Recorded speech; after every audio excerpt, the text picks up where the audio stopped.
Hello, good morning students. In this video, we will study the application of AP to solve various word problems. या व्हिडिओमध्ये आपण जी arithmetic progression शिकलो त्याचं application आपण काय करणार आहोत त्या एक्सरसाइजमध्ये बघणार आहोत. ॲप्लिकेशनमध्ये म्हणजे तुम्हाला व्हेरियस प्रकारचे जे काही व्हेरियस जे आहेत ते काय वर्ड प्रॉब्लेम तुम्हाला काय करायचे सॉल्व करायचे. मला लक्षात बघा. फर्स्ट एक्झाम्पल प्रॅक्टिस 3.4 मधलं फर्स्ट एक्झाम्पल. आता इथं क्वेश्चन्स लिहिणं शक्य नाही. क्वेश्चन्स लिहिणं शक्य नाही. तुम्ही पुस्तकामध्ये तुमचा क्वेश्चन बघायचा आहे. बघा फर्स्ट क्वेश्चन काय आहे. On the 1st January 2016 Sanika decides to save ₹10, ₹11 on the second day, ₹12 on the third day. If she decides to save like this, then the 31st December 2016, what would be her total saving? काय केले सानिकाने 1 जानेवारी 2016 रोजी decide केले की मी first डेला ₹10 काय करणार आहे save करणार आहे. त्यानंतर सेकंड डेला ₹11 सेव्ह करणार आहे. थर्ड डेला ₹12 सेव्ह करणार आहे. असं ती सेव्ह करत गेली. दर दिवशी ₹1 काय केलाय वाढत गेली. तर 31 डिसेंबर 2016 ला तिच्यापैकी एकूण किती रक्कम जमा होईल. 31 डिसेंबर 2016 किती रक्कम जमा होईल हे काय केले आपल्याला विचारले. आणि लक्षात मग आपल्याला हे उदाहरण काय करायचे सोडवायचे. बघा प्रश्न नीट तुम्ही तुमच्या पुस्तकात बघायचा आहे. आणि लक्षात बघा सानिकाज डेली सेविंग. बघा Sanika's daily saving are as follows. सानिकाने कसं ठरवलेले सेव्ह करण्याचं बघा. फर्स्ट डे काय ₹10. फर्स्ट डेला काय 10. सेकंड डेला किती 11. थर्ड डेला 12 dash dash dash dash dash असं नेक्स्ट काय केलं की ना प्रत्येक दिवशी एक एक काय केले वाढवलं. बरोबर. मग 2016 या वर्षी 1 जानेवारीला 10, 2 जानेवारीला 11, 3 जानेवारीला 12 असं तुम्हाला काय केलं की मी जी काही त्याची अमाऊंट आहे ती सेव्ह केलेली आहे. तर 31 डिसेंबर 2016 31 डिसेंबर 2016 किती रक्कम असेल म्हणजे मला सांगा इथे तुम्हाला काय काढायचं एकूण किती रक्कम होईल म्हणजे त्या सगळ्यांची काय करायची तुम्हाला बेरीज. काय करायची त्या सगळ्यांची बेरीज म्हणजे इथे एस एन चा फॉर्म्युला वापरावा लागेल. बघा the above sequence is an AB. द above sequence is an AB. ठीक है. above sequence is an AB. रोज एक तर काय आहे फरक पडायला. मग बघा इथे here A is equal to काय 10, D is equal to 11 minus 10 is equal to 1. Difference किती आहे 1 चा. इथं N is equal to किती दिवस तिने सेव्हिंग केली. 1 जानेवारी 31 डिसेंबर किती दिवस होता 2016 या वर्षामध्ये किती दिवस असतील किती असतील 366 because 2016 is a leap year. हे काय लीप इयर. ठीक आहे. लीप इयर असल्यामुळे 2016 या वर्षात 366 दिवस असते. ठीक आहे. बरोबर. चला बघा आपला सगळ्यांची सम काढायची. S n formula S n is equal to n upon 2 in square bracket 2a plus n minus 1 into d. ठेवा किंमत. एस 366 यांची किंमत किती येईल 366 अपॉन 2 इकडं 2 into a is equal to किती आहे 10 प्लस यांची किंमत 366 मायनस 1 डिफरन्स किती आहे 1 चा. डिफरन्स किती आहे 1 चा. द्या याला 2 ने भाग द्या. बेक बे पुन्हा बेक बे 1 उरला 2 8 16 2 3 6 183. किती आले 183. इकडे स्क्वेअर ब्रॅकेट मध्ये बघा 10 into 2 20 plus 365 1 minus केला 366 minus 1 is equal to 365 into 1 त्याचे 365 या दोघांची सम करा बघा 183 into 365 आणि 20 किती 385 किती आले ते उत्तर या दोघांची बेरीज 385 या दोघांचा गुणाकार करा या दोघांचा काय करावा लागेल गुणाकार बघा या दोघांचा गुणाकार करू शकतो 70455 किती 70455 समजलं बघा yes 366 is equal to 70,455 लक्षात तिचे वर्षाच्या शेवटी किती रुपये असतील 70,455 लक्षात the total saving of Sanika तुम्ही आन्सर इथे लिहू शकता मी आन्सर लिहून देतो बघा सानिका's टोटल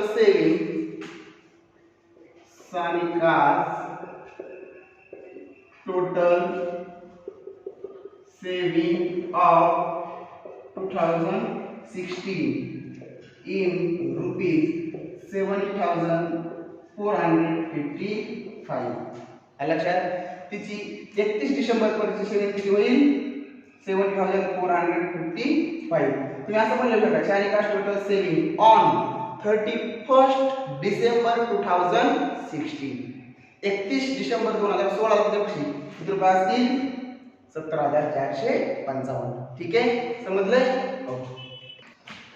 बघा नेक्स्ट क्वेश्चन बघा काय सांगतोय a man borrows rupees 8,000 and agree to repay with a total interest of 1,360 in 12 monthly installments. Each installments being less than the preceding one by rupees 40. Find the amount of the first term and last installment. काय करायचं तुम्हाला first term म्हणजे first instalment आणि last instalment काय करायची तुम्हाला काढायची आता ही प्रश्न लिहिणं बघा तुम्हाला मी काय केलेले काल तुम्हाला मी एक फोटो टाकला होता एक्सरसाइजचा त्या एक्सरसाइज मध्ये 6 चे 6 प्रश्न आहेत हे मी काय केले तुम्हाला प्रत्येक पेजवर एक एक प्रश्न लिहायला सांगितलाय म्हणजे तो तुम्हाला अगोदर जर प्रश्न माहित असेल तर मी काय वाचवलं हे काय होऊन जाईल तुमच्या लक्षात येऊन जाईल म्हणून मी ते तुम्हाला काय केलंय फोटो टाकलाय बघा काय सांगितलं सेकंड क्वेश्चन मध्ये की एका व्यक्तीने 8,000 रुपये काय केले तर बॉरो म्हणजे कर्जावर घेतले आणि त्याने ठरवले की त्यांना त्या 8,000 वर इंटरेस्ट किती द्यायचं 1,360 1,360 काय करणार ते व्याज द्यायचं ठरवले परंतु हे एकदाच नाही ते 12 इन्स्टॉलमेंट मध्ये काय करायचे ते पैसे द्यायचे आहे त्याच्यामध्ये एक अट अशी आहे की प्रत्येक पहिल्या इन्स्टॉलमेंट पेक्षा दुसरी इन्स्टॉलमेंट जी आहे ही किती 40% कशी आहे लेस आहे लहान आहे लक्षात तर तुम्हाला काय करायचंय find the first instalment and last instalment काय करायचं तुम्हाला find the first instalment and last instalment first instalment म्हणजे ए काढायचे आणि लास्ट इन्स्टॉलमेंट म्हणजे टीएन काढायचं लक्षात बघा क्वेश्चन नंबर सेकंड याचा आन्सर इथं काय केलं तुम्हाला आता किती रुपये परत करायचे घेतले किती आहेत 8,000 आणि इंटरेस्ट किती द्यायचा आहे 1,360 टोटल किती व्हायले 9,360 एवढे द्यायचे मग बघा आता अमाउंट द्यावा लागेल अमाउंट म्हणजे रास अमाउंट म्हणजे S12 ही जी काही एकूण अमाउंट रक्कम त्याला काय करायची परत द्यायची मग त्याला आपण S12 म्हणणार बरोबर आहे सगळ्यांची बेरीज देणार आपण सगळ्या इन्स्टॉलमेंटची बेरीज मिळून किती द्यायची त्याला बघा इथं प्रिन्सिपल प्लस इंटरेस्ट प्रिन्सिपल किती होती 8,000 प्लस इंटरेस्ट किती 1,360 इज इक्वल टू 9,360 बरोबर आहे 9,360 रुपये काय करायचे त्यांना द्यायचे आता हे सगळे जे काही पैसे हे 12 इन्स्टॉलमेंट मध्ये द्यायचे म्हणजे सगळ्यांची बेरीज सगळ्या 12 इन्स्टॉलमेंटची सम किती आहे अमाउंट तर ही S12 लक्षात. मग बघा आता इथं तुम्हाला सांगितलंय द नंबर ऑफ इन्स्टॉलमेंट किती येतात 12. मग इथं लिहायचे number of instalment NU number of instalments is equal to हे कंसात काय येते n is equal to 12. 12 terms आहेत त्याच्यामध्ये 12 इन्स्टॉलमेंट आहेत म्हणून इथे n इज इक्वल टू किती 12. आलं लक्षात. आता परत डिफरन्स कितीचा आहे difference each installment is less than the preceding 1/40. प्रत्येक इन्स्टॉलमेंट जी आहे पुढची बरोबर आहे ती 40 कशी आहे लहान. मग बघा आता इथे काय each installment less than the preceding by 40 तिला येऊन द्या असं each installment is less than the preceding by 40. प्रत्येक इन्स्टॉलमेंट जी आहे ही काय 40 कशी आहे लहान आहे. म्हणजे समजा फॉर एक्झाम्पल मी घेतलं पहिली जर 100 असेल तर दुसरी किती असणार 60 तिसरी किती असणार याच्यापेक्षा 40 ने कमी म्हणजे किती ती 20. ही 40 ने काय होणार आहे कमी होणार आहे. याच्यामध्ये डिफरन्स कितीचा आहे 60 - 100 इज इक्वल टू -40. किती डिफरन्स जो काय आहे हा तुम्हाला हा डिफरन्स इथं तुम्हाला किती घ्यावा लागेल -40. पुढचं टर्म लेस दॅन व्हायले 40 ने कमी व्हायले म्हणून डिफरन्स मायनस यायलाय. जर इन्क्रीज होत गेला असतं तर डिफरन्स प्लस मध्ये आला असता. जर हा डिफरन्स तुम्ही प्लस मध्ये घेतला तर आन्सर चुकतं. आलं लक्षात. ठीक आहे. मग आता काय करायचं तुम्हाला फर्स्ट इन्स्टॉलमेंट काढायची म्हणजे ए काढायचे. म्हणजे एशन दिलेलं आहे आपल्याला एन आहे बी आहे एशनच्या फॉर्म्युल्यावर आपल्याला काय काढता येईल ए काढता येईल. बघा S n is equal to n upon 2 in square bracket 2a plus n minus 1 into d. ठेवा किंमत यस किती 12 याची किंमत किती 12 upon 2 in square bracket 2a याची किंमत माहित नाही n किती 12 minus 1 डिफरन्स किती 40 -40. ठीक आहे. याची किंमत आहे आपल्याकडे किती 9360 इकडे 12 divided by 2 is equal to 6 करून घ्या 2a plus इकडे 11 येईल 12 minus 1 11 into -40.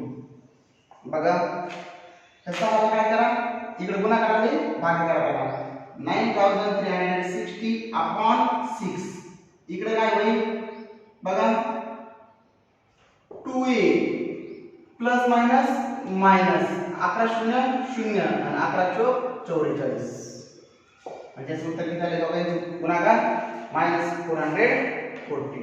चला द्या भाग 6 1 6 6 1 6 उरले 3 6 5 30 उरले 3 36 झाले 6 6 36 6 0 0 1560 बरोबर काय 2a -440. मग काय करायचं तुम्हाला इकडे 2a हे प्लस करा काय होईल प्लस 440 म्हणजे टोटल किती होईल 2000 2a. आता 2a 2000 तर a काय होईल सांगा a हा 2000 divided by 2 हे दोन गुणा करायचे भागाकार करायचे देन मग a किती आलं तुमचं 1000 a किती आले 1000 म्हणजे फर्स्ट इन्स्टॉलमेंट तुमची किती आली 1000. समजलं. आता आपल्याला आणखी एक विचारले म्हणजे लास्ट इन्स्टॉलमेंट विचारले किती लास्ट इन्स्टॉलमेंट. मग लास्ट एकूण इन्स्टॉलमेंट किती येतात 12. मग लास्टची इन्स्टॉलमेंट किती असेल किती नंबरची असेल 12 नंबरची. म्हणजे आपल्याला काय काढायचं T12 काय काढायचंय T12. नाव बघा नाव इथं a आहे आपल्याकडे d ची किंमत दिलेली आहे मग Tn is equal to a plus n minus 1 into d. चला T12 12 काय T12 कारण की लास्ट इन्स्टॉलमेंट 12 नंबरचे असणार आहे.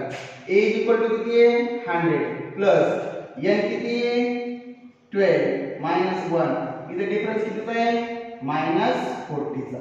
ठीक आहे चला इथं A इज इक्वल टू किती आहे 1000 आहे किती 1000 इथं लिहा 1000 प्लस 11 इंटू मायनस 40 ठेवा तुम्ही बघा plus minus minus 440 is equal to 1440 गेले किती राहिले 560 किती 560 T12 इक्वल टू किती आले 560.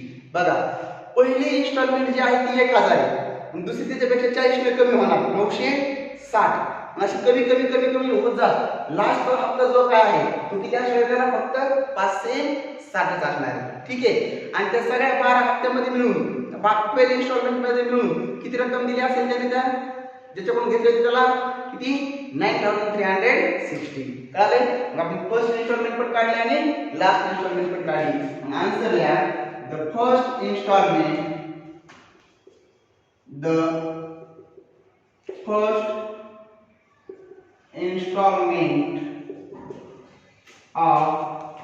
is the first installment is 1000 and that of last installment is 560. समजले ठीक आहे झाले. बघा next question number 3. Sachin invested a national saving certificate scheme.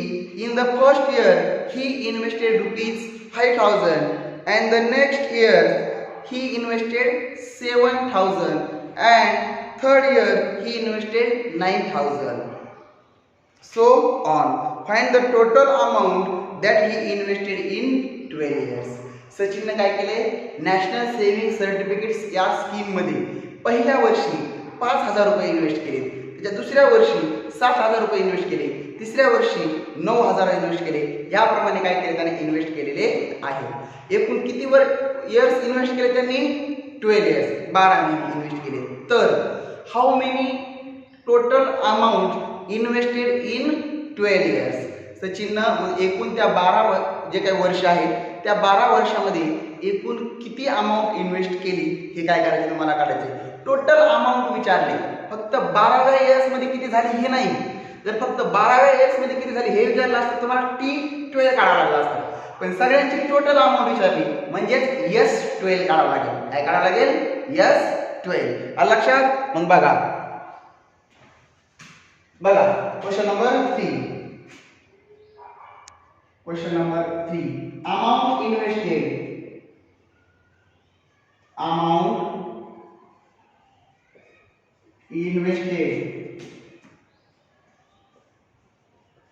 by Sachin in each years are as follows. जी सचिनची जी काही investment आहे ती कशी असणार आहे. फर्स्ट इयर पहिल्या वर्षी त्यांनी किती 5,000, दुसऱ्या वर्षी 7,000, तिसऱ्या वर्षी 9,000 म्हणजे प्रत्येक वर्षी 2,000 काय झाले वाढत चालले. बरोबर आहे. म्हणजे the above sequence is an AP. ही जी काही सिक्वेन्स आहे काय आहे एपी. डिफरन्स कसा आहे 2,000चा आहे. मग इथे लिहायचं the above sequence is an AP. ठीक आहे. The above sequence is an AP. बघा इथं तुम्हाला काय a इज इक्वल टू किती आहे 5,000 बरोबर आहे. d इज इक्वल टू किती आहे 7,000 minus 5,000 is equal to 2,000. Difference T2 minus T1. ठीक आहे. आता किती इयर्स त्यानं इन्व्हेस्ट केली 12 इयर्स म्हणजे इथे n इज इक्वल टू काय होऊन जाईल 12 आणि काय काढायचं तुम्हाला S12 is equal to question mark. समजलं काय करायचं का. चला ह्या फॉर्म्युला बघा S n is equal to n upon 2 in square bracket 2a plus n minus 1 into d. Formula S12 is equal to n ची व्हॅल्यू 12 upon 2 2 into a ची value किती आहे 5000 प्लस n किती 12 minus 1 डिफरन्स कितीचा आहे plus 2000 चा आहे. Increase होत असताना प्लस चा असतो, डिक्रीज होत असताना सिक्वेन्स मायनस चा असतो. चला बघा किती 6 इकडे 5000 into 2 is equal to 10,000 plus 11 into 2000 घ्या 6 इकडे किती येईल हे 10,000 प्लस 11 दोन्ही 22 11 दोन्ही किती झालं 22,000 बरोबर आहे. 3 शून्य पुढे दिले 22,000 झालं. चला नेक्स्ट इकडे 6 into 22,000 plus 10,000 is equal to किती होईल 32,000. करायला दोघांचा गुणाकार हे 3 शून्य अगोदर काय 1 2 3 6 ना गुणाकार करा 6 दोन्ही 12 आणि 6 3 18 आणि हा 6 19 किती आले ते 1,92,000. कळले गुणाकार 1,92,000 रुपये. बघा the total amount invested by Sachin in 12 years is rupees 1,92,000.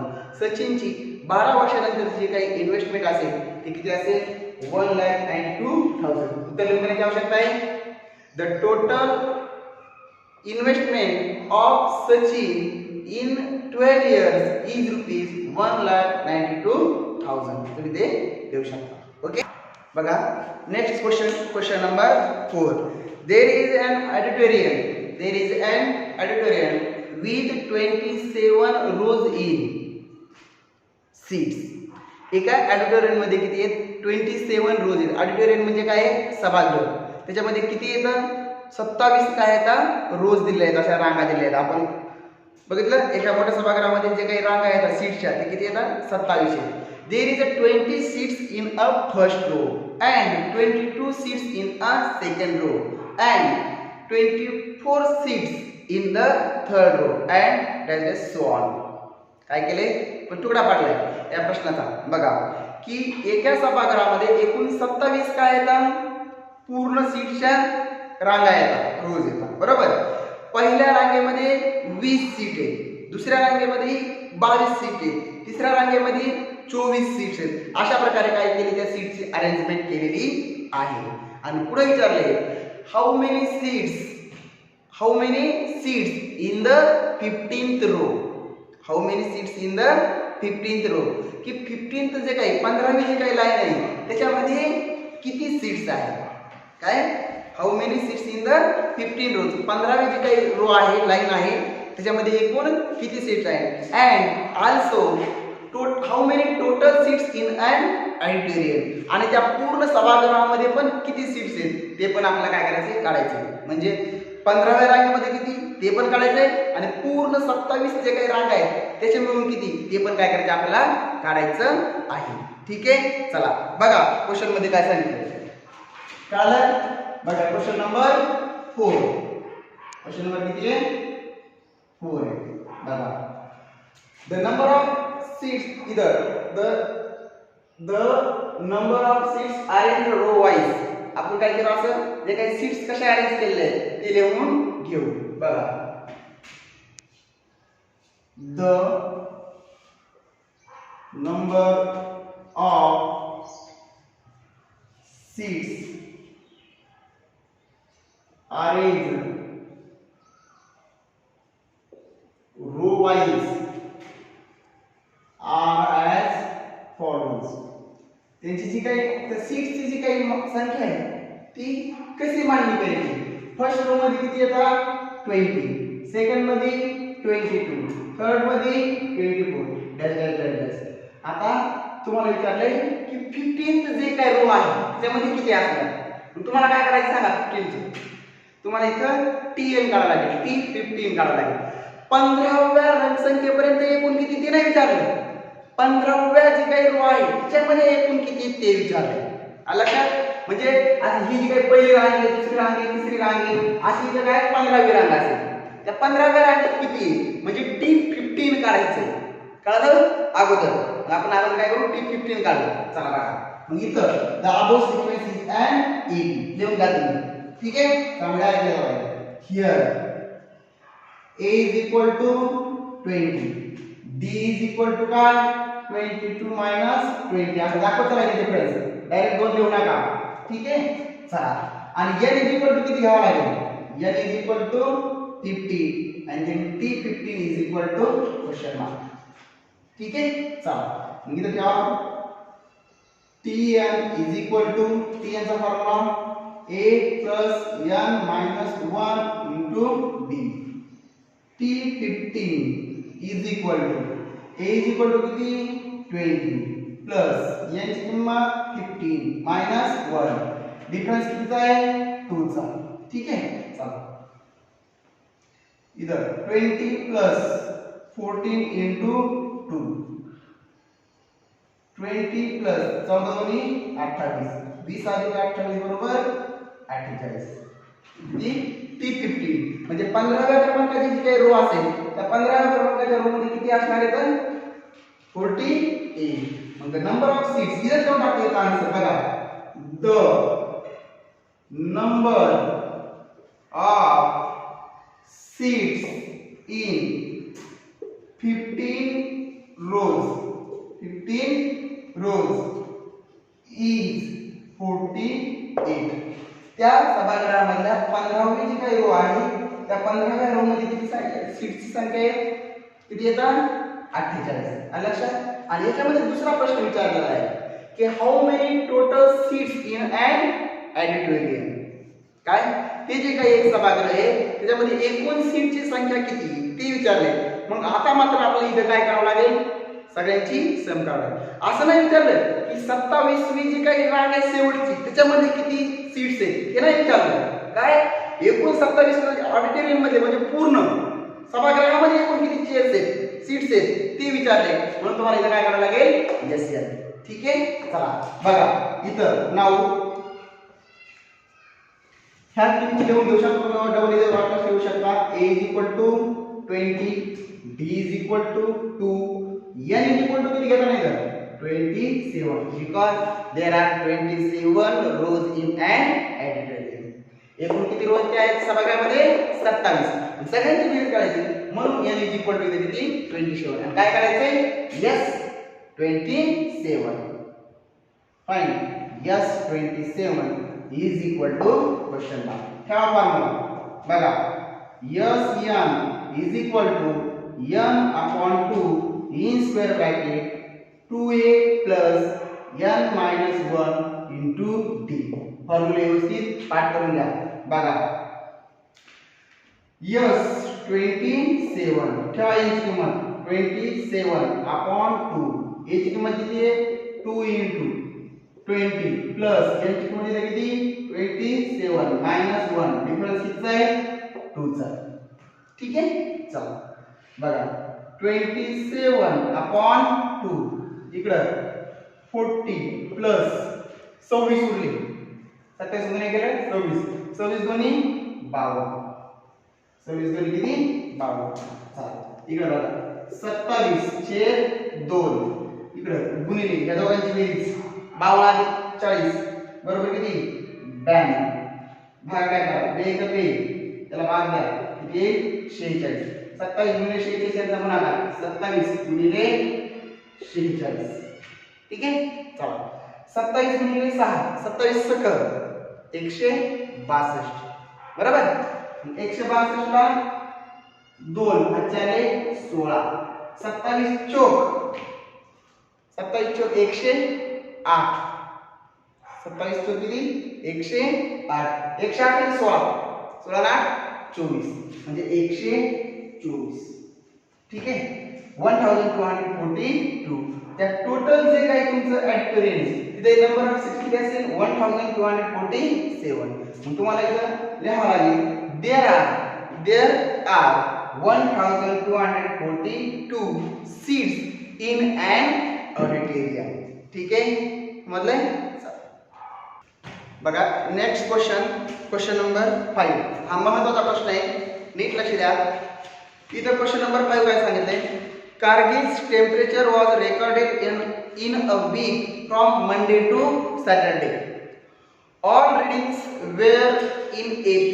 सगळ्या जे काही रीडिंग्स आहेत त्या AP मध्ये आहेत, म्हणजे त्यांच्यामध्ये डिफरन्स कसा आहे, constantly.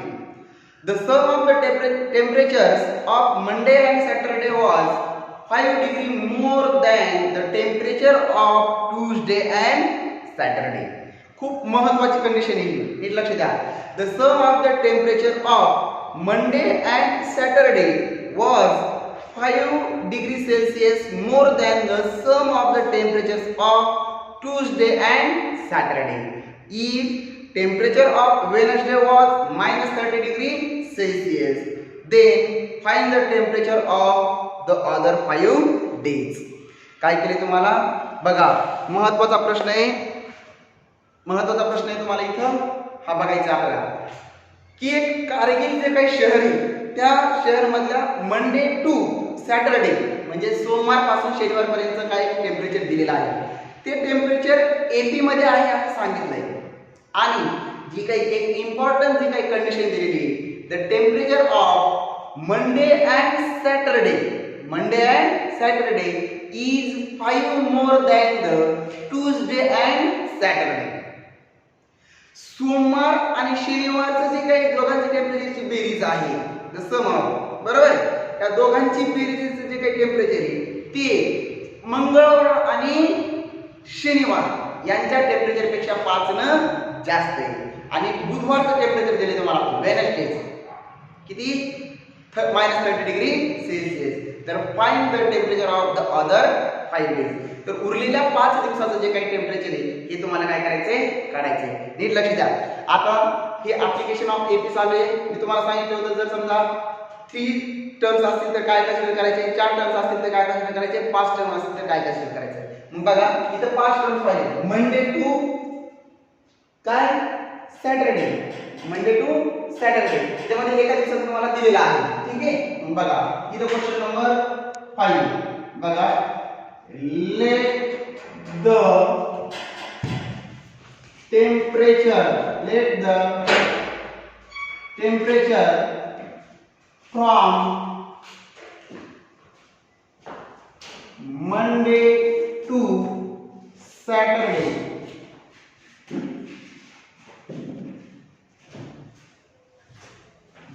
let the temperature from Monday to Saturday.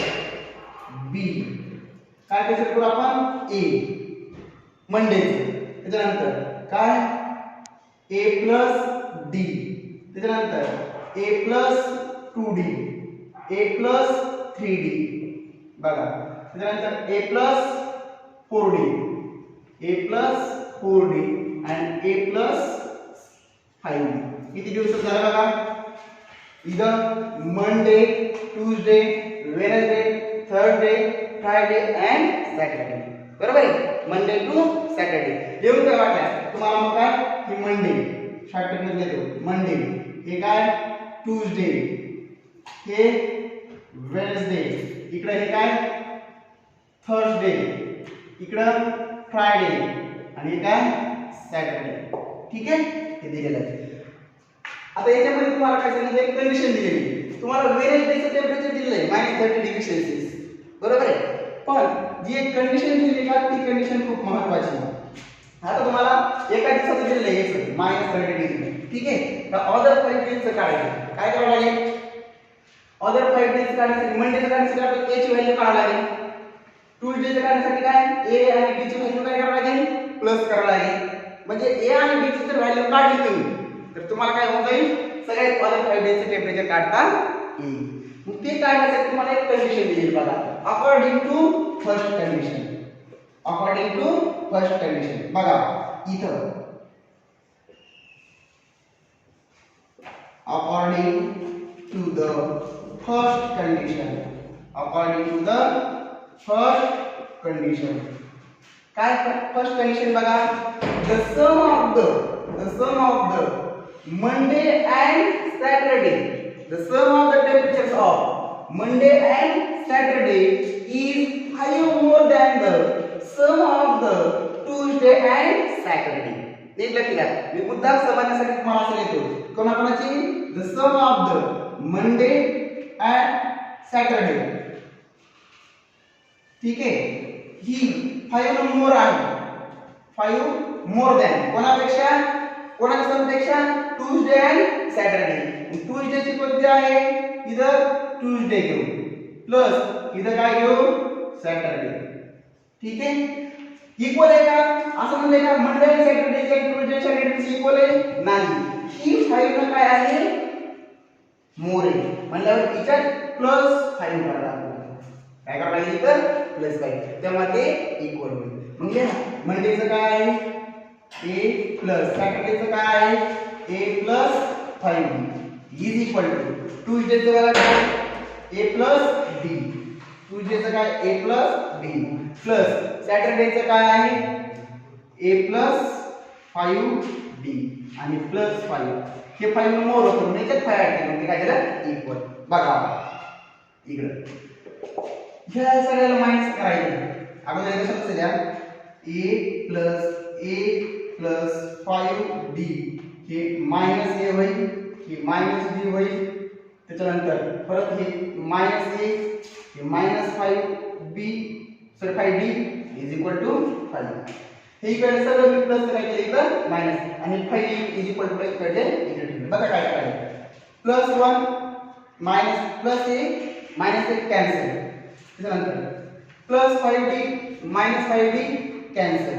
परत plus a minus a cancel. Minus b is equal to राहील minus b is equal to 5. Then b is equal to काय होईल? मायनस 5. हे मायनस इथे काय म्हणजे 1 असते. मग हे इकडे जाईल बाहेर म्हणजे मायनस येईल. एवढं सोपं समजतं. चला d इज इक्वल टू किती आलं? मायनस 5. आता a ची व्हॅल्यू काढायची according to the second condition नुसार. काय? According to second condition. इधर according to second condition. Second condition काय? बघा की the temperature of Wednesday is minus 30 degree Celsius. मग वेडनेसडे टेम्परेचर कोणतं आहे? a plus 2d. ठीक आहे. a plus 2d is equal to minus 30. इथं एक नाही गेलं तरी चालेल. चला इथं d ची किंमत ठेवा. a ची निघून जाईल. a plus 2 into minus 5 is equal to minus 30. Then a plus minus minus 10 is equal to minus 30. Then a is equal to minus 30 plus 10. हे minus 3 काय झाले? plus 10. मग a is equal to किती? minus 20. a ची value किती आली? minus 20. b ची value आली minus 5. दोघांच्या व्हॅल्यू आहे म्हणजे आपल्याला सगळं टेम्परेचर काढता येईल. बघा आपण काढू सगळ्यांचे टेम्परेचर. इथं अगोदर काढा मंडेचं. ठीक आहे. चला मंडेचं टेम्परेचर काय होईल? हा मंडे इज इक्वल टू काय? 10. मंडेची a ची किंमत किती? मायनस 20. ठीक आहे. त्याच्यानंतर ट्यूजडेचं काय? बरोबर आहे. ट्यूजडे इज इक्वल टू काय? a plus b. a ची व्हॅल्यू किती? मायनस 20 प्लस b ची व्हॅल्यू किती? मायनस 5. किती होऊन जाईल? Minus 20 minus 5 is equal to minus 25 degree Celsius. ठीक आहे. मंडे झालं, ट्यूजडे झालं. वेडनेसडेचं दिलेलं आहे. वेडनेसडेचं काय दिलेलं आहे? काय दिलेलं आहे का? नाही. मग थर्सडेचं काय? थर्सडेचं काय? a plus 3d. a plus 3d ठेवा किंमत. a is equal to minus 20 plus 3 into d ची किंमत मायनस 5. बघा काय होईल? मायनस 20 हे होईल minus 50 plus minus minus 50 is equal to minus 35 degree Celsius. Thursday. नंतर फ्रायडे. बघा फ्रायडेचं काढा. फ्रायडे इज इक्वल टू काय? फ्रायडेचं काय होईल? a plus 4d. ठीक आहे. a ची व्हॅल्यू -20 प्लस 4 इंटू d ची व्हॅल्यू -5 बघा -20 प्लस मायनस होईल किती 20 प्लस मायनस 4 5 20 किती झालं -40 डिग्री सेल्सिअस आणि लास्ट करा कोणत्या डेचं सॅटरडेचं इथं द्या Saturday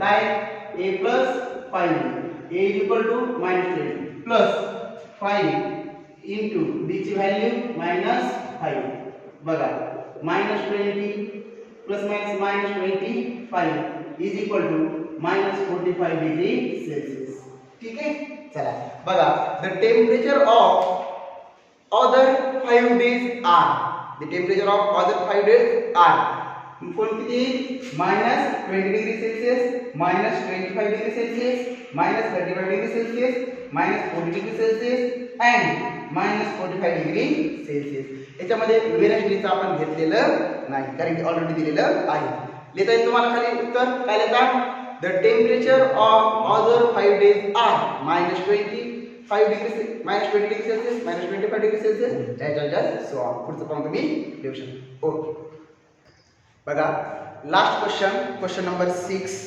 on the world environmental days tree plantation programme was arranged on a land which is triangular in shape world environment days जागतिक पर्यावरण दिन 5 जून किती असतो 5 जून या दिवशी काय झालेले आहे की त्यांनी ठरवलंय की आपल्याला काय करायचं आहे ट्री प्लांटेशनचा प्रोग्राम घ्यायचा आहे वृक्षारोपण बरोबर आहे त्याच्यामध्ये ती जी काही वृक्षारोपण करण्याची जी काही लँड आहे ती कशी आहे ट्रायंग्युलर आहे मग त्या ट्रायंग्युलर शेप मध्ये काय करायचं आहे there are planted such that in the first row there is one tree first row मध्ये काय वन ट्री सेकंड रो मध्ये सेकंड ट्री थर्ड रो मध्ये third tree and that so on find the total number of trees in the 25 rows काय केले जागतिक पर्यावरण दिवशी त्यांनी वृक्षारोपण करण्याचं ठरवलंय दर जी काही जागा आहे ती त्रिकोणाकृती तिथं तुम्हाला त्यांनी असं सांगितलंय की फर्स्ट रो मध्ये काय वन ट्री सेकंड रो मध्ये टू ट्री थर्ड रो मध्ये 3 डॅश डॅश डॅश अशा 25 रोज काय करायचे त्यांनी प्लांटेशन केलेलं आहे मग ते कसं प्लांटेशन केलं ते सांगतो बघा पहिल्या रो मध्ये काय केलं त्यांनी ह्या एकच ट्री लावली दुसऱ्या रो मध्ये काय असे 2 ट्रीज तिसऱ्या रो मध्ये काय केलं त्यांनी असे 3 ट्रीज ठीक आहे चौथ्या रो मध्ये काय केलंय 4 ट्रीज ठीक आहे असं लास्ट याच्यामध्ये किती 25 first row first tree second row second tree third row third fourth row third मग 25 रो मध्ये किती ट्रीज असतील 25 या रो मध्ये 25 या रांगे 25 ट्री असतील ठीक आहे चला मग ते तुम्हाला काढायचे की how many trees in the 25 रोज तर या 25 रो मध्ये मिळून त्यांनी एकूण किती प्लांटेशन केले किती ट्रीजचं प्लांटेशन केले ते आपल्याला सांगायचं आहे मग बघा इथं question number 6 the number of trees planted row wise are as follows इथं कसं मांडलं बघा the number of trees